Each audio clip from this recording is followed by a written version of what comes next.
ଫେରିଲା ଶୀତ। ଓ କି ଶୀତ! ଆହୁରି ଘନ ଘନ କୁହୁଡ଼ି ନେଇ 3 ଜିଲ୍ଲାକୁ ୟେଲୋ ଆଲର୍ଟ ଜାରି।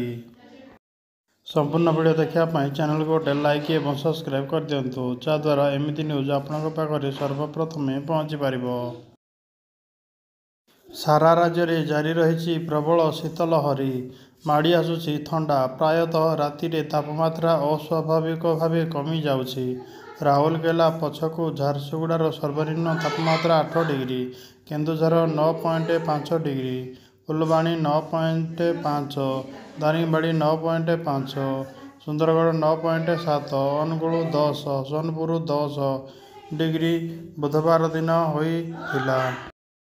ଭବାନୀପାଟଣା ଓ ବଲାଙ୍ଗୀରରେ 11 degree, Baripada, Dhenkanal, Bhadrak 12 degree, Nabarangpur 12.5 degree, Talcher 12.4, Hirakud 12.6, Sambalpur 12.4, Balasore 12.4, Koraput 12.8, Titlagarh 13, Rayagada 13, Cuttack 13, Bhubaneswar 13.2, Nuapada 13.4, Chandbali 13.8, Khordha 14 degree Celsius record କରାଯାଇଛି। ରାଜ୍ୟ ତମାମ ଏବେ ଶୁଖିଲା ପାଗ ରହିବ। ଆଗାମୀ 2 ସପ୍ତାହ ପର୍ଯ୍ୟନ୍ତ ରାଜ୍ୟରେ ବର୍ଷା ସମ୍ଭାବନା ଏତେ ନାହିଁ। ପାଣିପାଗ ବିଭାଗ କହୁଛି, ଆସନ୍ତା 5 ଦିନ ଯାଏ ରାଜ୍ୟରେ ବିଶେଷ ପରିବର୍ତ୍ତନ ହେବ ନାହିଁ। ତେବେ 5 ତାରିଖ ପରଠୁ ରାଜ୍ୟରେ ଧୀରେ ଧୀରେ ତାପମାତ୍ରା ବଢ଼ିବ। ଆଜି ସକାଳ ଅନୁଗୁଳ, କନ୍ଧମାଳ, ଢେଙ୍କାନାଳରେ ଘନ କୁହୁଡ଼ି ହୋଇପାରେ। ଏହି ସବୁ ଜିଲ୍ଲାକୁ ୟେଲୋ ଆଲର୍ଟ ଜାରି କରାଯାଇଛି।